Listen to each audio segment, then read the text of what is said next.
But in the meantime, we're going to go to the NBA. No more baseball talk this hour. We will try to, get our mind on more pleasant things.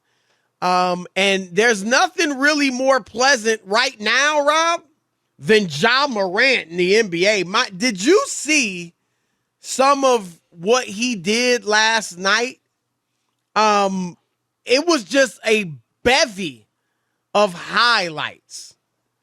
I mean, first of all, the dunk over 7-foot Jakob Portal. Here's some of the play-by-play of his highlights. Grabbed by Adams, baseball to Morant. Morant! Oh! Good night! End it all right there! Jakob Poeltl has been posterized by Ja Morant. I thought I'd seen it all, and now I've seen more. A 7-footer just got ended at the rim. And then, Rob, did you see his play at the end of the first half? Yes, to close out the half. Oh, yes, my gosh. Steven Adams throws a full court pass from out of bounds. Ja catches it 94 feet away in midair, turns in one motion without hitting the ground, and sinks, I don't know what it was, a 16, 17-footer from behind it was pretty. the It was pretty impressive. It really was. And it took you have to have such athletic ability, Chris, to make that happen. Absolutely. There's skill in making shots, but my God, that was one. And it reminded me, all the highlights he had last night was like watching that Westbrook highlights of all those misses this year. Remember we watched turnovers, that? Right. Yeah, and all that. But Right. Ja Morant, he made his own, Chris, and it was pretty amazing. And he's been a great young player for them. Last year, you remember, in the playoffs, he was good, right? Beat Steph in them, got his team to the playoffs. Yep. So he's had a nice start to a career, and it's funny because we talked about it earlier this year. When he was out, the Grizzlies kept winning, even without him. You remember he was a little salty because when he came back, I think they lost, Chris, 2 in a row, and they were lost 2 in a row. Yeah, and they were like, well, we had won 10 in a row before you got back. What's going on? And but they love him down there, and he's a great young player. Exciting. I think, Rob, and we're going to get to his MVP, him in the MVP race. I think he is the most exciting, and this is not prisoner of the moment. Rob G can attest. I've said this to him a few weeks ago. I think he's the most exciting player to enter the league since Vince Carter and Kobe Bryant. And Kobe obviously entered in 96. I believe Vince entered in 98. So I guess I would say the most exciting player to enter the league since Vince Carter, since Kobe was before him. Iverson, for all those that want to say AI, was before him because he entered with Kobe. Yeah, I think Ja's more. I think he's more exciting. Really? And that's not to say Derrick wasn't exciting. Derrick was phenomenal. Derrick won an MVP and put on an unbelievable And I'm year. not saying best. I mean, clearly LeBron James is the best player to enter the league since Kobe Bryant and Vince Carter.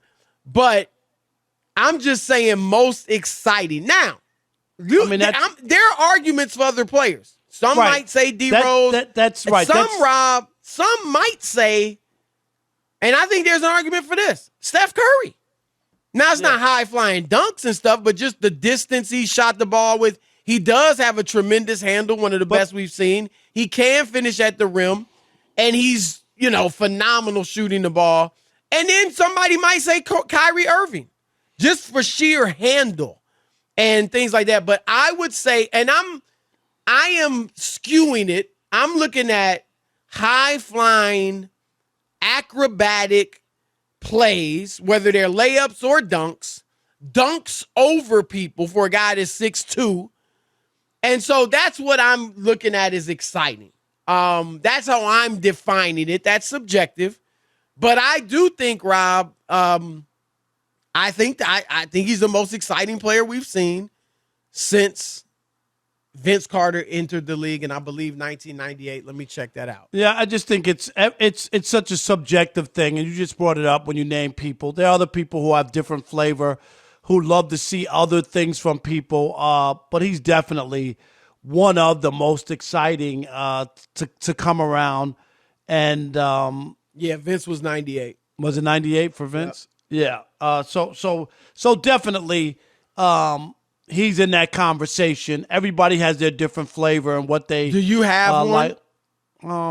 Would you say Rose? Derrick Rose was a pretty amazing, and he did finish the job by winning an MVP, Chris. You know what I mean? Like, it was that kind of year. I'm not even talking No, about I like, know, winning. but I'm just saying, like, that's how well he played. He made a big difference in a mark in the league. It was a shame that he got injured, and you know what I mean? We Right. never got to see D Rose be that guy. Yeah, I'm gonna pick Derrick Rose, and not that Ja Morant. I just think he's fresh in our minds. He's something we're seeing today. We saw yesterday. It's easy just to say, boom, it's him, because we don't have a playback, Chris, of all the other players and what they were doing. At that time, we might have been a little gung-ho about them, you know what I mean, or a little more. It's always easier to pick the guy you last saw. So I'm going to say Derrick Rose. Yeah, Rose. I like I said, I feel strongly about Ja over Rose as far as excitement. Now, Rose was exciting. He was far more herky-jerky than Ja. Dunked on people, I don't think as much as Ja. I don't think he had the hops, as good a hops as Derrick Rose had. I don't think he had them like Ja, and didn't dunk on guys as much as Ja. And some of that's because he's a two-footed jumper. And Dominique was also a two-footed jumper. So some of the best dunkers ever have been two-footed, Sean Kemp. But I think when you're a smaller guy, you kind of got to gather yourself. You're not just soaring off 1 foot over guys like we see Ja do. But Rose was terribly exciting. There's no doubt about that. And you're right, Rob. It's just unfortunate. It's nice that he still has been able to play in the league and do well. Obviously not what he used to be. Not this year, right. But last year with the Knicks, he really had a big comeback and was an important player for them, Chris, off the bench. Oh, yeah. And he's with his man, Thibodeau. But let's get to Ja in the MVP race. And I'm a voter. Right now, I would have Joel Embiid. And here's one of the big arguments against Ja. As great as he's been, he's in the running. I think Ja Morant, I think DeMar DeRozan. I talked about this last week, Rob. People got to start looking at DeMar DeRozan. I know he's not a name you typically associate with the MVP, but they're the second seed right now. If they finish as the second seed, he continues to play well, and, Philadelphia falls off or Embiid misses some games. Milwaukee, doesn't climb in the rankings. Golden State, Steph doesn't go on a tear. Like, I think his chances are really good. But here's the thing about Ja, and you mentioned it earlier, Rob. Their record with him is 32-18. Okay? And I'm going to guess. Let me guess. They're 10-4. 11-2. Okay. Right. And here's the other thing, Rob. They started the season with a healthy Ja, 9-10. Ja got hurt, and they went 11. They went 10-2. Right, because you remember they had 110 and it was like right, 10 in a row. And that's when the fan was like, when Ja first came back, and the fan was like, "Oh, stay away," and Ja commented on it in the press conference. Obviously, that fan was wrong, but that's where it all stemmed from. And they've been able to win with Ja since then. But that, to me, that's a big thing. 32-18. So the record is worse. It's a smaller sample size, obviously, without him. But their record with him is worse than their record without him. And I'm going to say this, very, Rob. very weird. I mean, very weird. And, Chris, I think you would only, go ahead, don't lose your train of thought, but I think you only hold it against him if it's a close race. Do you know what I mean? Like, if you can make the case that, say, with Embiid and without Embiid, the Sixers without Embiid were 1-9. Do you see what I'm saying? Like, that would work in his favor. Yeah, if it's compared to Ja, if it's close. If it's close. Yep. And I remember when Steve Nash won his first MVP. Steve Nash, again, a guy nobody thought of as a freaking MVP candidate. Dallas didn't even go all that hard to re-sign him as a free agent. The view was that he was on the decline. His last year in Dallas wasn't all that great. And then he goes to Phoenix with Mike D'Antoni. With the right system and players, and he won back-to-back. Well, and the thing that really made me begin looking at him as, man, and I voted for him. This guy's MVP was, you remember, he went to Phoenix. They played tremendously. Record was off the chain. Won like 60 His numbers games. were great, but beyond that, it was Amari's numbers were fantastic. I think Joe Johnson was there. Sean Marion's numbers were like, you didn't necessarily know how much of it was Nash. Obviously a big part of it, but was it more Amari and Marion or what? And then Nash got hurt. If I remember correctly, he sat out like 5 games, and they went in the tank. Right.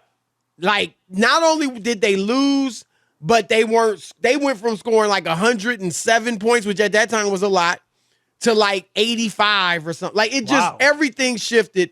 And that's what made me say, this dude is the reason they've, gone into the stratosphere. So with Ja, it's the opposite. And so I'm not saying he can't win the MVP or he's, disqualified because of that. But Rob, as you said, if it's close, and it is close. That's and the Joel problem. Embiid, Right. yeah. Now look, maybe Embiid's numbers, the first 2 games were terrific, but maybe do his numbers really decline when Harden's there? We'll see. But and right also we now, have to see I them, think he's the front runner. Yeah, and we'll have to see them against some other competition, see what happens then. Even Kerry Kittle said in the postseason they're going to change that around. They will not the postseason, right. Right, they will. I know that doesn't count for the MVP, but I'm saying as we go forward or get closer to it. So we'll see. But I think Ja only gets hurt if it's a close race. In turn, because of their record. So you would go with Embiid right now? Yeah, Embiid I think is because they didn't have Ben Simmons all year, Chris, and they still stayed in the mix. And that's not only on the court, but off the court, you got to deal with that mess, right?